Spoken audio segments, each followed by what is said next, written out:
wanted in on the casino game. They'd just lifted a 40-year ban on gambling, hoping to bolster tourism and boost their economy. Many world-famous names competed for one of two spots, names like MGM Mirage and Wynn Resorts. In the end, Las Vegas Sands, which owns the Venetian Casino Resort in Vegas, won the first of two spots. Thanks to their vision of a $3.2 billion gambling and entertainment district called the Marina Bay Sands. They put up nearly $4 billion to invest in the project. That's on top of the $1.2 billion paid for the 6 million square foot site. But thanks to labor shortages and rising material prices, the total development cost was estimated at 8 billion Singaporean dollars as of 2009, or about 6.8 billion US dollars. They called it the most expensive standalone resort property ever built. But unlike some mega project ideas, they actually pulled it off.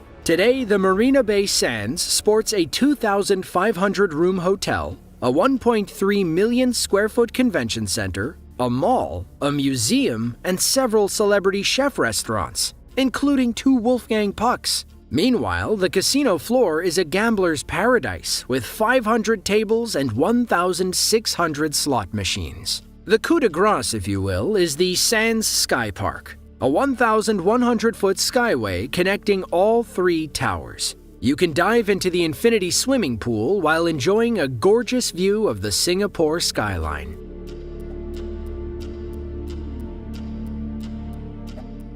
It was billed as a $100 billion luxury city, a living paradise on Earth. But as of today, Forest City, Malaysia is a ghost town full of empty roads and deserted high-rises. In 2006, a Chinese development firm called Country Garden announced their plans to build the massive city. It was a 20-year project set in Johor Bahru, a Malaysian city north of Singapore. According to Bloomberg, the Malay government saw how successful Singapore was with tourism and wanted to cash in. The original idea, pitched by Malaysia, was to build a new metropolis near the causeway connecting Singapore to Malaysia. Then, Country Garden stepped in with their $100 billion Forest City idea, which involved building artificial islands a few hundred yards off the Singaporean coast. Country Garden sold the dream of luxury apartments, hotels, offices, golf courses, and tech parks to eager Chinese investors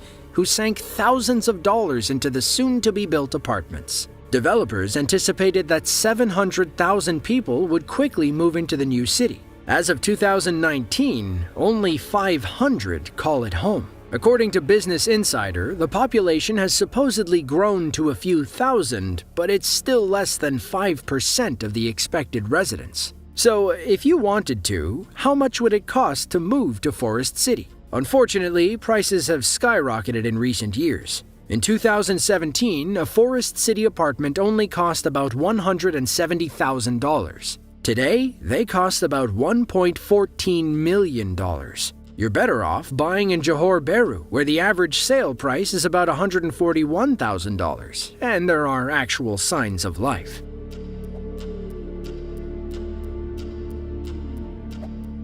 Picture this. You're sailing down the Red Sea between Saudi Arabia and Egypt when you suddenly see your reflection along a 110-mile mirror. But wait a minute, that's not a mirror.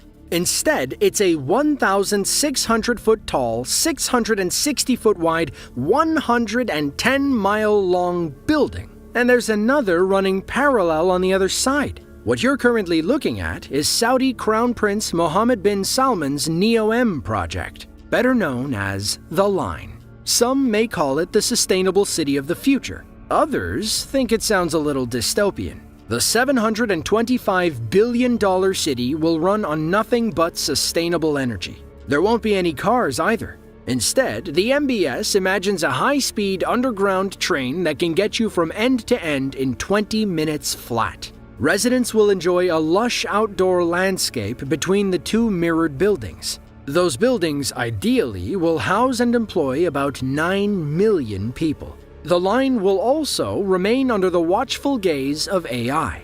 MBS says it's to use data models to find ways to improve the city, but it sounds a little matrixy to us. It's all part of something called Vision 2030, which aims to make the oil-rich country the world leader in sustainable innovation. Work began on the line in late 2022, with drone footage coming out in October showing what looks like the initial groundwork. According to Saudi officials, you could be living in the line as soon as 2023. Or is it on the line? What about at the line?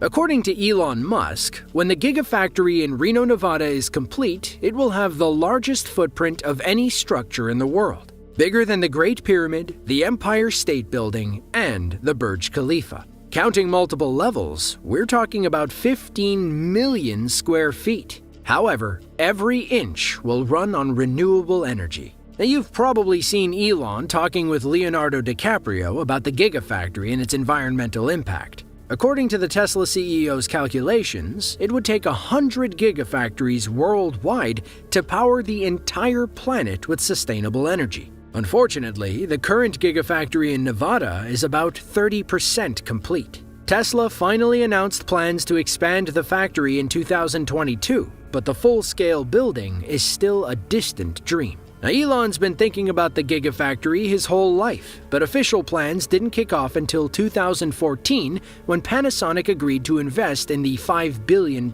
project. With the how figured out, it was time to determine the where. Tesla toured several locations, never once thinking about northern Nevada. But after a little convincing and several private trips, Tesla finally settled on the Tahoe Reno Industrial Center, or TRIC. Now, while the Nevada factory is the biggest, it's not the only gigafactory Tesla owns. Giga New York, located in Buffalo, focuses on power pack batteries and solar panels. Giga Texas, the company's newest factory in Austin, serves as Tesla HQ and acts as an assembly site for Model Ys, Model 3s, Cybertrucks, and Cybersemis. 2 more gigafactories exist outside the US, one in Shanghai, China, and the other in Berlin, Germany.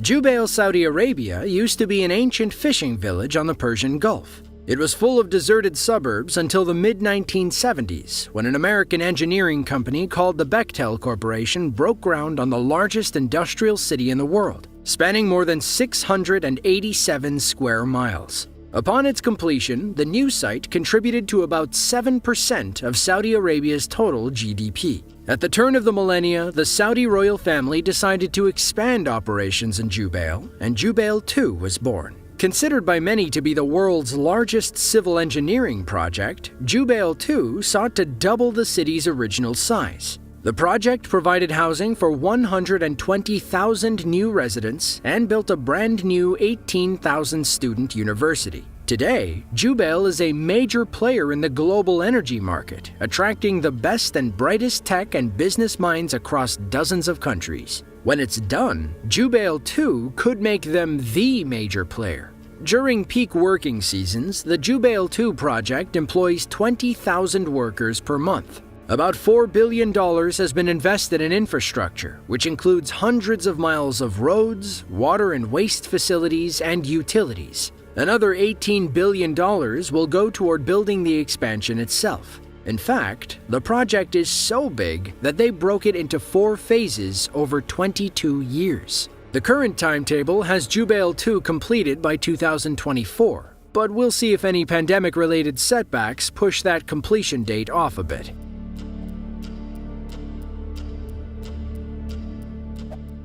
Lusail is the second largest city in Qatar. If you watched the 2022 World Cup Finals, you might recognize Lusail Stadium, the largest of its kind in the Middle East. The Qatari government built the Lusail and 7 other stadiums specifically for the World Cup, costing about $6.5 billion.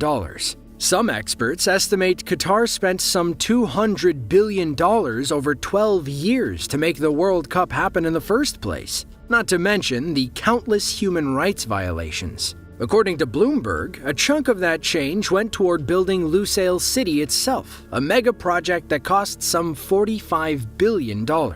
The area was still a desert when Qatar won the World Cup bid in 2010. They wanted to have it finished before the event, but according to ESPN writer Mark Ogden, the city feels more like a dystopian scene straight out of a Christopher Nolan movie. When it's done, Lusail is expected to house about 450,000 people, including 250,000 residents, 190,000 office workers, and 60,000 retail staff members. One day, all of them will get to enjoy Aquatar, the world's largest water park.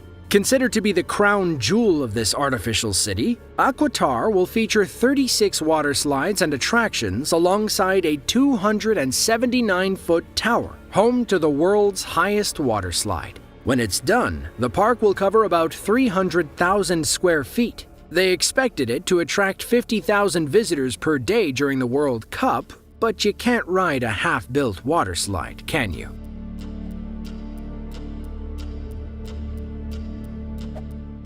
The Blue Nile River, one of the two primary Nile tributaries, is a lifeline for northeastern Africa. It flows north from Lake Tana in Ethiopia, through Sudan, and into Egypt, some 1,600 miles downstream. In the early 2010s, Ethiopia announced plans to build a $5 billion dam on the Blue Nile. The project underwent several name changes, at one time called the Millennium Dam, but builders finally settled on the Grand Ethiopian Renaissance Dam, or GERD. In a nutshell, the point of the GERD was to supply ample electricity to Ethiopia, a country that, before GERD, saw 60% of its people living in darkness. Ideally, the GERD will produce so much power that Ethiopia can sell electricity to the surrounding counties like Sudan and Egypt. The dam was supposed to be opened in 2017, but feuds between Ethiopia, Sudan, and Egypt kept stalling the project. Egypt relies heavily on the Nile River and believes the GERD will significantly limit the amount of water available by the time it reaches Cairo. Ethiopia says otherwise, while Sudan has been stuck in the middle. Prime Minister Abiy Ahmed Ali cut the grand opening ribbon that summer. The GERD is officially the largest hydropower dam in Africa and ranks among the top 20 worldwide, right up there with the Three Gorges Dam in China.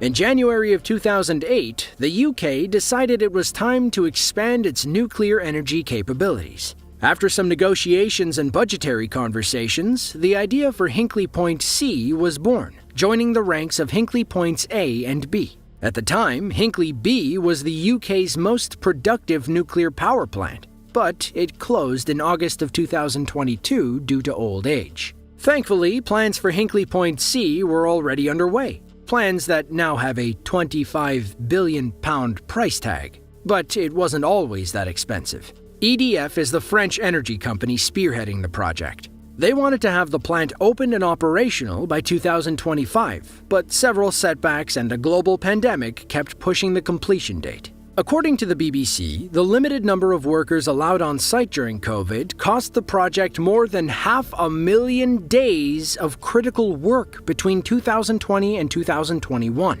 When it's done and paid for, Hinkley Point C's twin-unit reactor will be able to produce 3,260 megawatts of low-carbon energy for the next 60 years. By comparison, a typical coal plant only produces 600 megawatts of energy. According to EDF, Hinkley Point C will provide enough clean energy to power 6 million homes until the 2080s.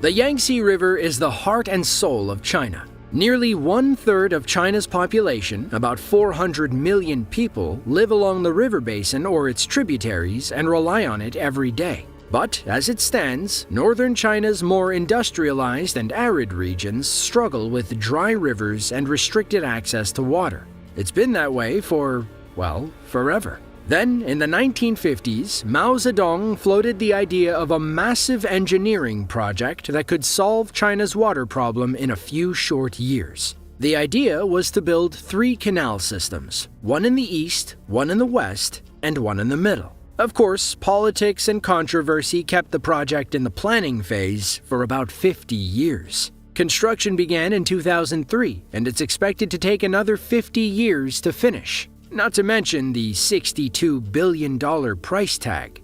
Fun fact, that is more than twice the cost of the Three Gorges Dam. When it's done, the South-North Water Transfer Project will divert 44.8 billion cubic meters of water annually to drier areas in northern China. It'll also link China's 4 main rivers: the Yangtze, the River, the Huaihe, and the Haihe. If all goes according to plan, water diverted from the Yangtze River near Yangzhou City will travel east along existing channels to the Weishan Mountains of Shandong. From there, it'll cross the Yellow River via a tunnel and flow into Tianjin. The central route will divert water from the Han River to flow up to Beijing. They wanted this leg finished in time for the 2008 Olympic Games, but only about a fourth of the route was built. Finally, the western route will divert 4 billion cubic meters of water from 3 tributaries along the Yangtze and send it about 300 miles across the Bayankala Mountains and into northwestern China.